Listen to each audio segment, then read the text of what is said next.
Furia, bebé. En mi lenguaje, estoy puteando.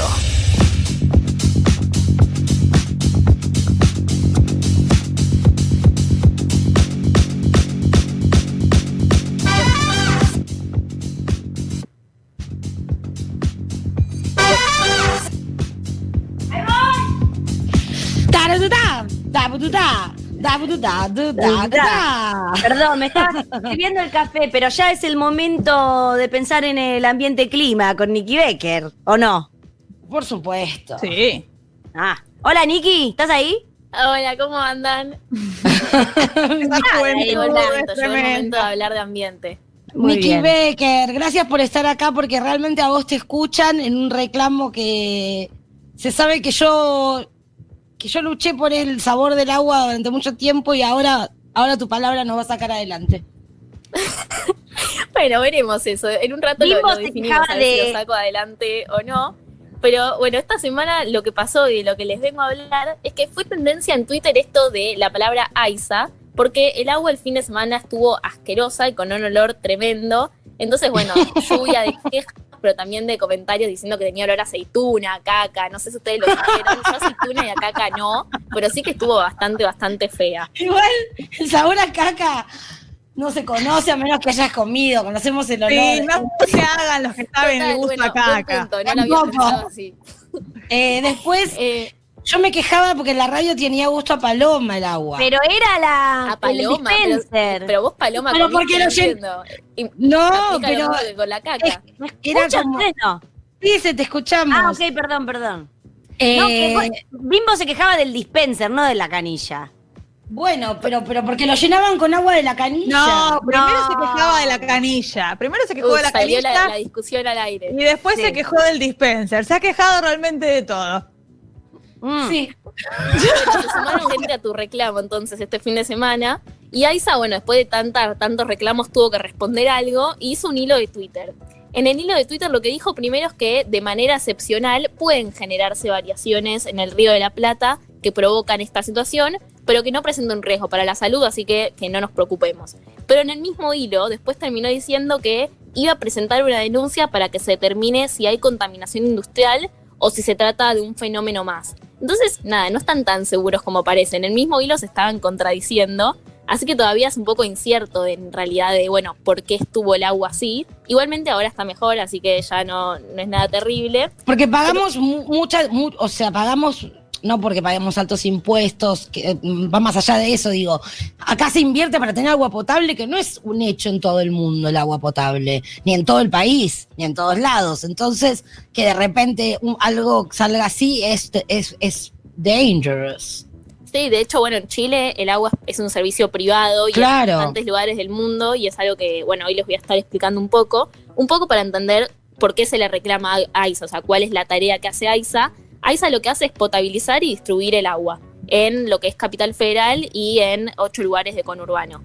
A grandes rasgos, muy grandes rasgos, el procedimiento para hacer esto es primero sacar el agua de un pozo, de un cuerpo acuoso, tanto superficial o subterráneo, acá como les dije antes es del Río de la Plata, bombean el agua para arriba y una vez que está arriba cae por la gravedad y le van poniendo como distintos filtros. Primero un filtro físico como puede ser una roca, y después químicos como por ejemplo el cloro, que termina de limpiar los microorganismos, y una vez que hacen esto, la distribuyen.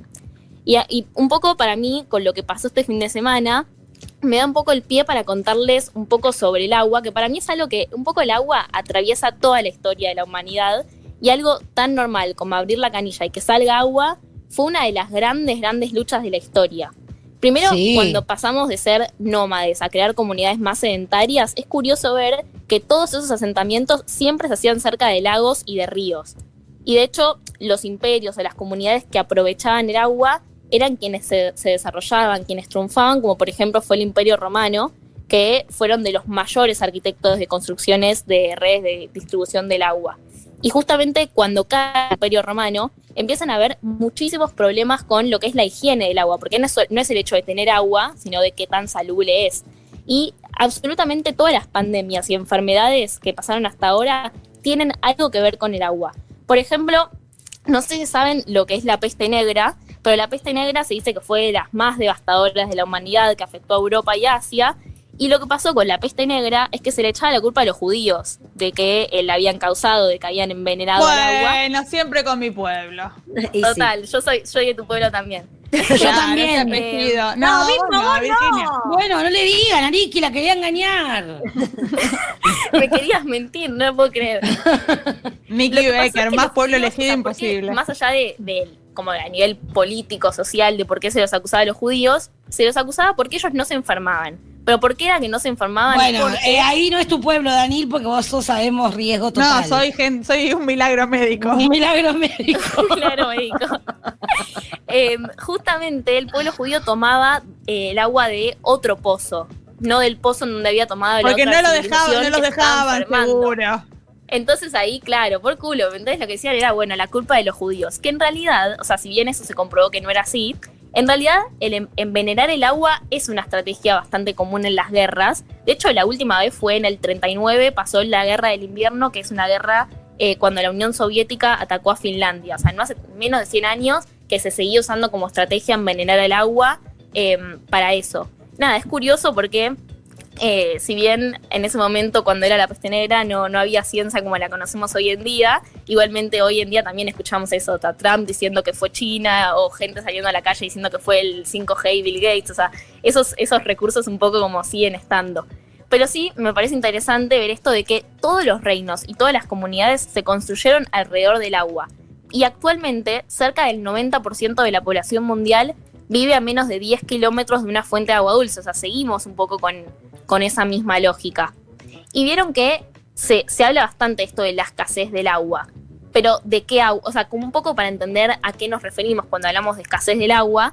Porque a la Tierra se la conoce como el planeta azul, no por los cielos, sino justamente por el agua. Porque cubre como el 70% de la superficie de la Tierra es el agua. Ahora, de toda ese agua, no es que toda la podemos tomar. ¿Por qué?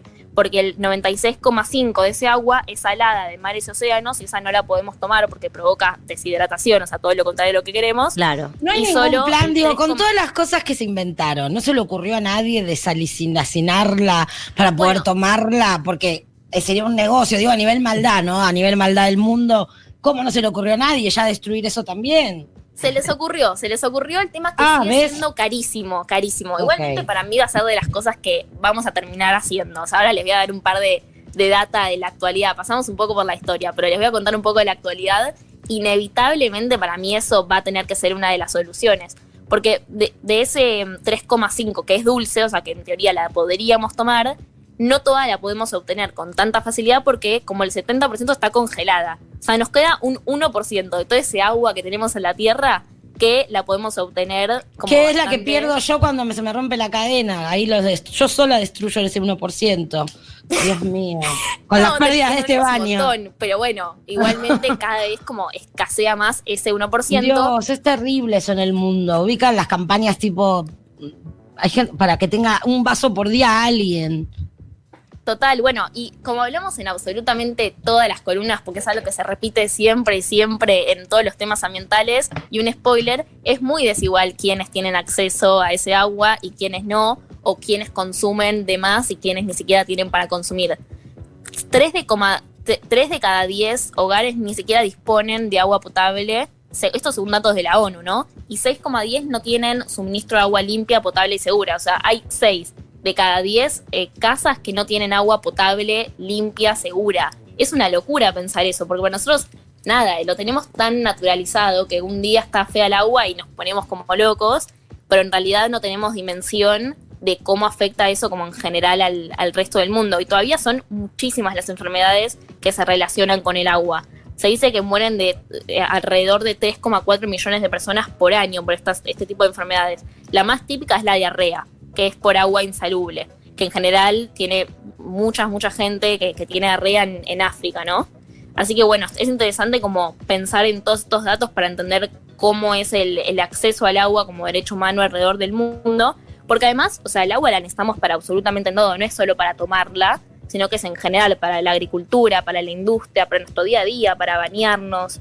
Y muchas veces, por ejemplo, no sé, una pinta de cerveza que decimos, bueno, no sé, es voy a tomar 1 litro de cerveza, bueno, en realidad termina siendo 74 litros por todo lo que vino detrás. Y volviendo a la columna anterior, que hablamos un poco de la hamburguesa, bueno, por lejos la industria de la carne es la que más gasta, la que más consume agua. Para una hamburguesa son 1.675 litros, muchísimo, para una sola hamburguesa. Es hermoso estos datos, Nikki Becker. Y para mí hay un debate que se abre, es que, bueno, el agua no tiene un valor económico, no sale plata el agua, y por un lado uno diría, bueno, si yo le pongo precio al agua, entonces esa hamburguesa saldría más cara y entonces la cuidaríamos más. Pero por otro lado, si le empezamos a poner precio al agua y todo lo que, o sea, para producir necesitamos agua, aumentaría todo a una cantidad tremenda y podría llegar, ¿y a quiénes van a afectar eso? Bueno, a los sectores más vulnerables. En ciertas ciudades de Australia se hizo eso. Dijeron, bueno, vamos a agregarle como un impuesto a todo lo que use agua. ¿Y qué pasó? Quienes no terminaron accediendo al agua eran las familias que no tenían, que tenían ingresos muy, muy bajos. Entonces es un poco complicada también. Y también definir, porque 60% de nuestro cuerpo es agua. O sea, ¿y cómo se regula eso? ¿Qué nos van a regular? Entonces hay que ver cuando decimos, bueno, que se regula el agua, qué tipo de agua, en dónde, en qué cantidad. Como que es bastante complejo definir eso. Y además de todo esto que les estuve contando, está todo el tema de la contaminación del agua, que en general tiene que ver con los desechos industriales y que en la mayoría de los países no está como muy regulado. Entonces no se termina de saber bien, bueno, cuáles son las reglas y el rol que juegan las empresas en todo eso. A partir de todo esto que les estuve contando, bueno, ¿qué están haciendo ciertas ciudades o ciertos países en el mundo para evitar esta escasez del agua? En la Ciudad de México, que tienen muchísimos problemas con esto, lo que hacen es sacarlo de acuíferos, que son depósitos de agua. Es lo que sería como una reserva. Ay, es verdad que cuando fui a México, que era como, no te puedes ni lavar los dientes con el agua de México, que es como te vas a cagar encima en un segundo si tomas agua de la canilla. Total, Era, yo que tengo problemas como, con eso también, es tipo, bueno, ahí te la tenés que comprar porque no la podés tomar. Es y la primera escuchen esto, porque advertencia esto es tremendo, que al sacarla de un acuífero, o sea, estos depósitos de agua, tiene como un efecto secundario, por decirlo así, que es que se comprime el suelo y hace que la ciudad se hunda. Entonces hay ciertas partes de la Ciudad de México que están hundidas a partir de esta forma que tienen ellos de obtener el agua. O sea, no es muy recomendable hacer lo que hace México. Es mejor tener como nosotros que tenemos el Río de la Plata y sacarla de ahí directamente para no correr el riesgo de hundirnos, básicamente. Y si bien es muy caro, ya hay experiencias como hablábamos antes, de bueno, convertir esta agua salada en agua que pueda ser consumida, pero todavía no es algo que se haga mucho justamente porque sigue saliendo muy, muy caro.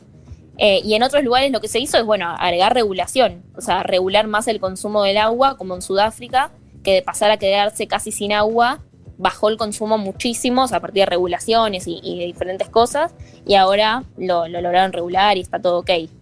Y para mí es interesante también, ¿no? Porque hablamos un poco de la historia, un poco de, bueno, algunos datos de la actualidad, pero pensar en el panorama futuro. Para mí, o sea, nada, se habla del agua como el petróleo del siglo XXI y que puede llegar a producir ciertas guerras, no como las conocemos hoy en día, o sea, no como la Primera Guerra Mundial, la Segunda Guerra Mundial, o gente a caballo, pero digo, va a haber ciertos conflictos bélicos por el control del agua. De hecho, ya hay ciertas tensiones, no sé, entre Sudán y Egipto, están ahí por medio de un río que hay, que Egipto vive de eso, pero bueno, hay como todas unas tensiones que se están dando y que para mí vamos a tener que poner un poco los ojos ahí, y algo que parece el agua, que es súper común y algo que lo tenemos muy naturalizado, es como súper curioso cómo termina atravesando casi toda nuestra historia. Bien, Ay, muy Nikki bien. Becker, me angustia, pero bueno, me dan esperanzas que, bueno, hay gente que está activando muchísimo. Que hay, no sé si siguen, pero estuvieron en Plaza de Mayo activistas que están durmiendo en los árboles, nivel Lisa, nivel como gente que está poniendo el cuerpo y obviamente son les jóvenes, así que gracias por eso. Sí, yo creo que con el agua, o sea, creo que hay como bastantes casos, como les contaba, por ejemplo, de Sudáfrica, que realmente con ciertas regulaciones o con ciertos tipos de tecnología se puede llegar a un poco como cambiar la situación, como todavía no es como, es un gran problema y sobre todo lo desigual que es, como les decía, que acá nosotros ni nos imaginemos que en África hay gente que muere directamente, no capaz por no tener agua directamente, pero sí por la calidad que tiene ese agua. Pero bueno, está bueno como empezar a saberlo más y tenerlo más en cuenta. Y a valorarla porque es muy de mi generación, Nikki, que estaba de moda en los 90 para después arruinarlo. Estaba como de moda la ecología, el libro 50 cosas que puedes hacer para cambiar el planeta, lo teníamos muchos niños. Y tenía toda esa data que olvidás cuando vas creciendo porque uno se vuelve inconsciente y porque todo es más grande al lado de cierro mientras me cepillo los dientes, no dejo de que algo esté perdiendo, como yo me reía de mi baño, pero porque siempre se rompe algo porque es un edificio de mierda. Digo, realmente esos detalles sí cuentan, el agua que se desperdicia en situaciones cotidianas de los que tenemos ese privilegio dado por hecho y no nos damos cuenta. Tomar conciencia de lo básico, digo, no dar nada por hecho porque en un tris se puede desaparecer, lo podemos perder y bla. Y bla sí, del sobre mal. todo estar atentos también a las discusiones que se van a empezar a dar, o sea, qué va a pasar con, no sé, la Antártida. La Antártida tiene mucha agua dulce y por ahora hay un tratado de paz en donde nada, no es de nadie en teoría la Antártida, pero qué va a pasar con la Antártida cuando, bueno, falte el agua. Son todas discusiones que me parece que en los próximos años se van a dar y que está bueno que la empecemos a tener en mente. Bueno, muy bien, gracias, Nikki. Nos vemos el miércoles que viene. Nos vemos. Besos. Bueno.